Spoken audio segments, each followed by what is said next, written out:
طيب الفيديو الاولاني كلمتك عن الروح القتاليه لمنتخب مصر، وازاي قدر النهارده بروح قتاليه حرفيا وبرجوله وعتاله النهارده ان هو يتغلب على كوت ديفوار. ولكن جاي اكلمك على تصريحات لاعبي كوت ديفوار قبل الماتش.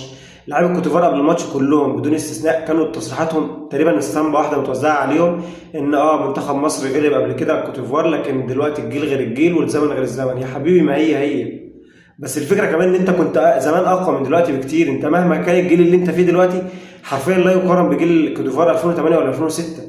انت كان عندك عتاوله، كان عندك دي دروجبا اللي كان مكسر الدنيا مع تشيلسي في اوروبا، ولا ديايا توريه اللي كان احسن نص ملعب في العالم في الوقت ده، لا حرفيا، ولا بابا كونيه ولا غيرهم لا.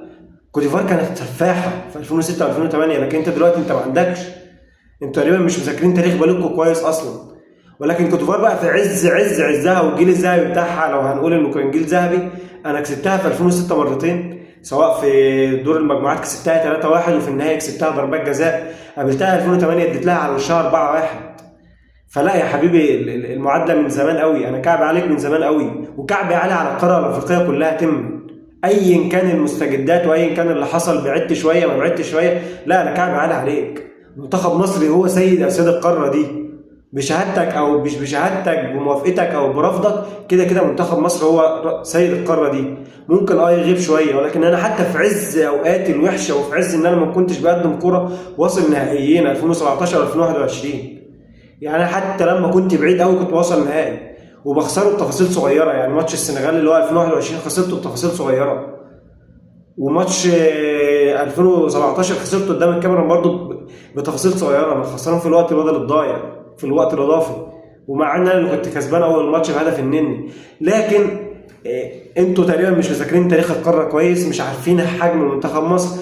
ايا كان حجم منتخب مصر، كورته بيقدمها عامله ازاي، حلوه وحشه، لا دايما منتخب مصر هو سيد اسياد القاره دي. وافقت او ما وافقتش، هو ده الواقع.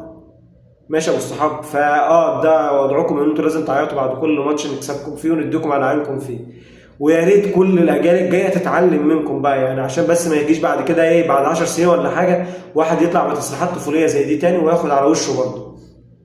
زائد عايز اتكلم على نقطه معينه كده يا جماعه. محمد صلاح الماتش اللي فات لما قال ان انا معايا لاعيبه صغيره، هو ما يقصدش يقلل من اللعيبه، هو كل الفكره ان هو بس بيشيل الضغط عن اللعيبه دي.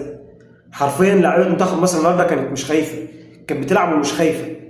اكيد مش بسبب التصريح لوحده، يعني مثلا مش التصريح ده اللي خلى اللاعيبه تأدي الاداء ده النهارده، ولكن التصريح كان من ضمن. انت فكره ان انت تشيل الضغط عن اللاعب بتاعك دي اصلا اكبر ميزه ممكن تعملها للاعب بتاعك، واكبر خدمه ممكن تقدمها ليه. سلام.